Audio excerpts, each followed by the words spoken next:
Good morning. Very good morning. তুমি মুখটা ধুয়ে নাও, আমি তোমার জন্য চা নিয়ে আসছি।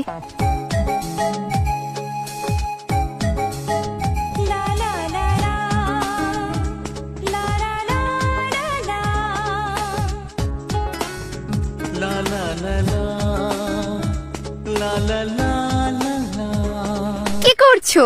কি করছে? আরে বাবা, আঁচলটা ছাড়ো, মা আসবে তো। ইস, আসতে দাও।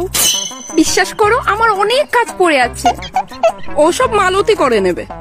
আরে বাবা, মালতী তো ঘরের কাজ করবে, আপনার কাজ তো সব আমারই করতে হবে মশাই। ছাড়ো ছাড়ো, আমি চা বানিয়ে নিয়ে আসছি। ঠিক আছে, ছেড়ে দিলাম। যাও। ছেড়ে দিলে? হ্যাঁ, তুমি তো বললে। ঠিক আছে, চা নিয়ে আসছি। আরে মাথায় এত সিঁদুর কেন তোমার?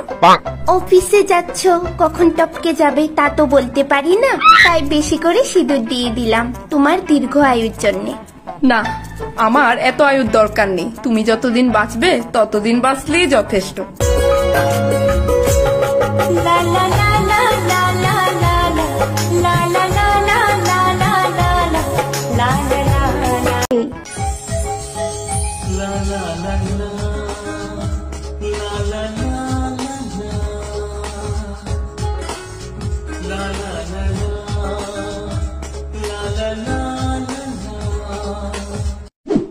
মা, যদি আপনি কিছু মনে না করেন, আমার একটা কথা বলার ছিল।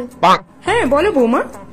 বলছি মা, আমি যখন এই বাড়িতে বউ হয়ে এসেই গেছি, তো এই বাড়ির সব দায়িত্ব আমারই থাকুক না, তাহলে মালতী? ঠিক বুঝলাম না। আসলে মা, আমি এইটা বলতে চাইছি যে এখন থেকে আমি এই বাড়ির সমস্ত কাজ নিজ হাতে গুছিয়ে রাখতে চাই। মালতী কেয়ার করতে হবে না, আমি করব। তুমি করবে?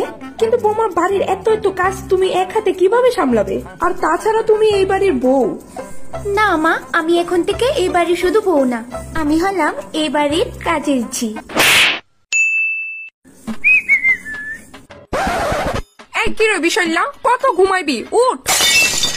এখন তো আমরা যে বিয়েফো না, তো কবে তুমি এমনি কথা কই ছাড়বা?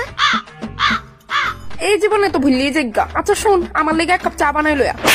অবশ্যই বানাইতাম, যদি তুমি তোমার ব্যবহারটা ঠিক রাখতা। কই তুমি আমারে উল্টা চা বানিয়ে খাওয়াইবা, সেবা করবা? কি তো কইছস? আমি